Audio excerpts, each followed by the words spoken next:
اکثر مجھے گھورتے ہوئے دیکھ لیتی، لیکن اس بات کو نظر انداز کر دیتی۔ 5 سال گزر چکے تھے اور اب میری عمر 20 سال تھی۔ ابو نے میرا داخلہ ہمارے شہر میں ہی ایک یونیورسٹی میں کروا دیا تھا تاکہ چھوٹی امی گھر پر اکیلی نہ ہوں۔ میں اپنی یونیورسٹی میں آخری سال میں تھا اور گرمیوں کی چھٹیوں میں گھر بالکل فارغ تھا۔ ان دنوں ابو نے فون کر کے امی کو بتایا کہ اس بار وہ 2 سے 3 مہینے تک گھر نہیں آ سکیں گے۔ شاید اس وجہ سے چھوٹی امی اب پہلے سے زیادہ پریشان رہنے لگی تھی۔ ان کے لیے اب اکیلا رہنا بہت زیادہ مشکل ہو گیا تھا۔ میں انہیں بتانا چاہتا تھا کہ وہ اکیلی نہیں ہے۔ میں انہیں بتانا چاہتا تھا کہ انہیں پیار کرنے والا اس گھر میں کوئی اور بھی ہے۔ یاسمین چچی سیدھا چھوٹی امی کے کمرے میں گئی۔ چھوٹی امی اس وقت بھی رو رہی تھی اور اپنی بہن کو دیکھ کر انہوں نے اپنے آنسو چھپانے کی کوشش کی۔ یاسمین چچی نے فوراً اپنی بہن کو گلے سے لگا لیا۔ چھوٹی امی میری طرف پلٹی اور مجھ سے بولا، اور بھی ہے جو کبھی بھی انہیں اس طرح اکیلے چھوڑ کر نہیں جائے گا۔ امی کی پریشانی مجھ سے دیکھی نہ گئی تو میں سیدھا یاسمین چچی کے پاس پہنچ گیا۔ انہیں جا کر بتایا کہ کس طرح چھوٹی امی ہر وقت روتی رہتی ہیں اور بہت ہی زیادہ پریشان رہتی ہیں اور پہلے سے زیادہ خاموش ہو گئی ہیں۔ یاسمین چچی اپنی بہن کا سن کر بہت زیادہ پریشان ہو گئیں اور فوراً ہی میرے ساتھ گھر کو چل پڑیں۔ چھوٹی امی وکاس آپ اپنے کمرے میں جائیں۔ میں وہاں سے نکل کر اپنے کمرے میں جانے کی بجائے ان کے کمرے کی کھڑکی کے باہر سے آ کر کھڑا ہو گیا۔ جب میری قسمت بہت اچھی تھی کیونکہ آج کھڑکی سے چھوٹی امی بند کرنا بھول گئی تھی۔ مجھے وہ دونوں بیڈ پر بیٹھی نظر آ رہی تھیں اور ان کی آواز صاف سنائی دے رہی تھی۔ تبھی چھوٹی امی بولی، آپی اب میں اکیلے رہ کر بہت تھک گئی ہوں۔ فرحاد اپنی عمر کی اس حصے میں ہے جس میں شاید انہیں میرے ساتھ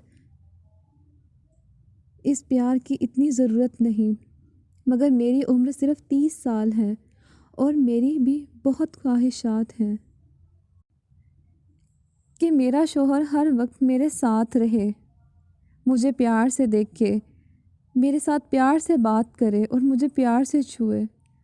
جب گھر بھی آتے ہیں تو اکثر بہت زیادہ تھکے ہوئے ہوتے ہیں اور 2 دن میں مشکل سے 2 سے 3 بار ہی میرے ساتھ پیار کرتے ہیں، اور اس کے بعد پورا 1 مہینہ میرے لیے گھر میں رہنا بہت مشکل ہو جاتا ہے۔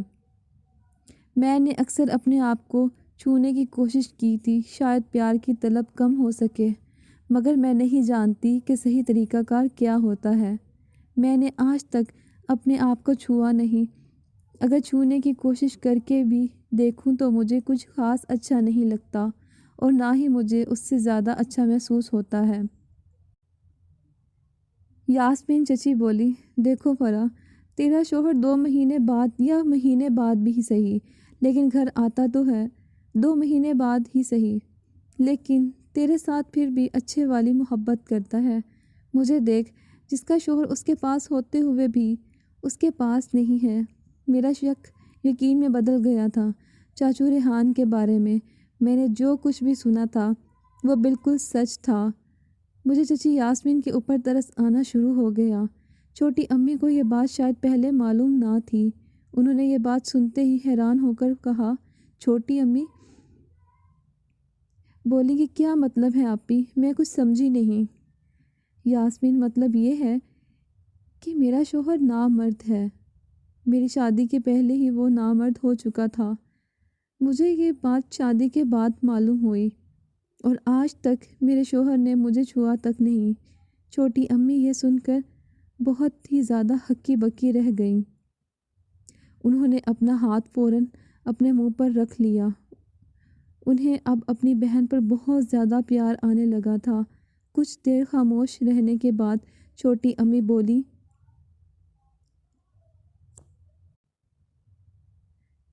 آپ نے اتنا عرصہ کیسے گزار دیا اور کبھی مجھے یا کسی اور کو یہ علم ہی نہیں ہونے دیا؟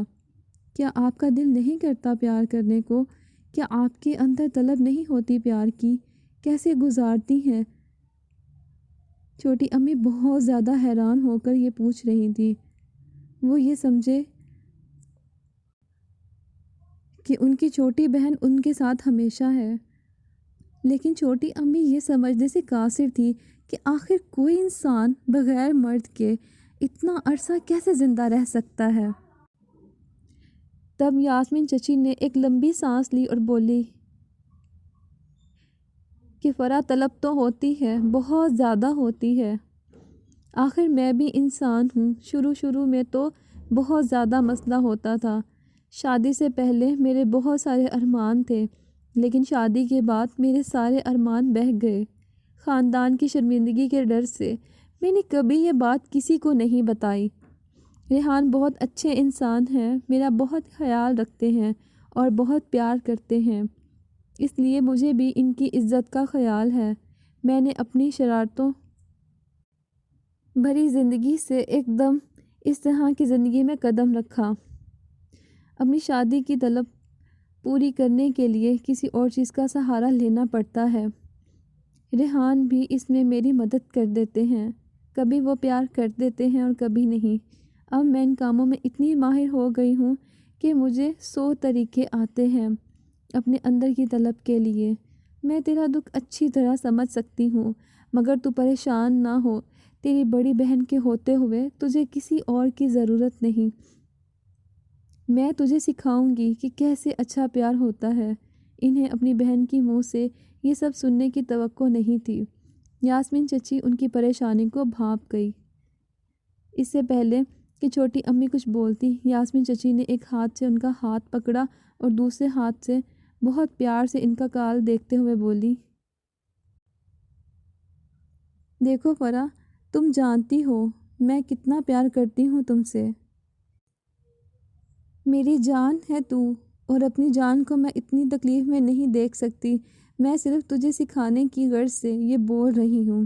تجھے کچھ بھی کرنے کی ضرورت نہیں، بس تو ادھر بیٹھ کر مجھے دیکھ کہ میں کیسے اپنے آپ کو پیار کرتی ہوں۔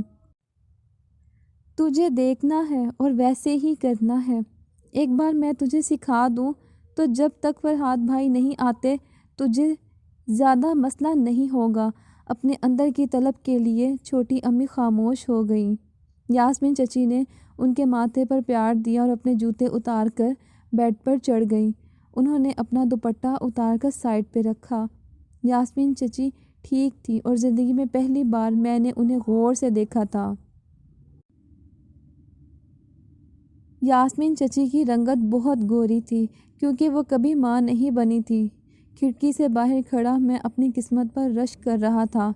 چھوٹی امی بھی بیڈ پر چڑھ گئیں اور اپنا دوپٹہ اتار دیا۔ آج میں بہت احتیاط سے کام لے رہا تھا اور اچھے سے چھپ کر دیکھ رہا تھا۔ مجھے پورا یقین تھا کہ آج مجھے کوئی نہیں دیکھے گا، مگر 2 گھنٹے بعد جب میں چچی کو ان کے گھر چھوڑنے گیا تو اپنے گھر داخل ہونے سے پہلے وہ میری طرف مڑی اور بولی، اچھا تو لگا ہوگا بہت آج اپنی امی اور خالہ کو دیکھ کر، اور مجھے یقین ہے کہ اس کے بعد ہم نے جو باتیں کی وہ بھی تم نے ضرور سنی ہوں گی۔ تو ایک بات غور سے سنو، جو ہدایت میں نے تیری ماں کو دی ہے نا، وہ ان کے ساتھ ساتھ تیرے لیے بھی تھی۔ مجھے امید ہے کہ تو جانتا ہے اب تجھے کیا کرنا ہے، اور خبردار اگر کسی کو یہ بات بتائی، اب جا اور جا کے پیار کر۔ میرے پیروں کے نیچے سے زمین نکل گئی۔ مجھے کچھ سمجھ نہیں آ رہا تھا۔ یہ کہتے ہوئے یاسمین چچی نے دروازہ بند کر دیا اور میں باہر کھڑا سوچ رہا تھا، آخر کیسے؟ کھڑکی سے چھپ کر دیکھتے ہوئے میں بہت بے چین ہو رہا تھا۔ میرا دل کر رہا تھا کہ میں ابھی کے ابھی دروازہ کھول کر اندر جاؤں اور اپنے دل کے سارے ارمان نکال دوں۔ میں ان کی خوبصورتی دیکھ کر مدہوش ہو چکا تھا۔ یاسمین چچی بہت خوبصورت لگ رہی تھی۔ انہوں نے اپنے سر سے چھوٹی امی کو اشارہ کیا۔ میرے صبر کا پیمانہ اب لبریز ہو رہا تھا۔ میرے لیے فیصلہ کرنا بہت مشکل تھا۔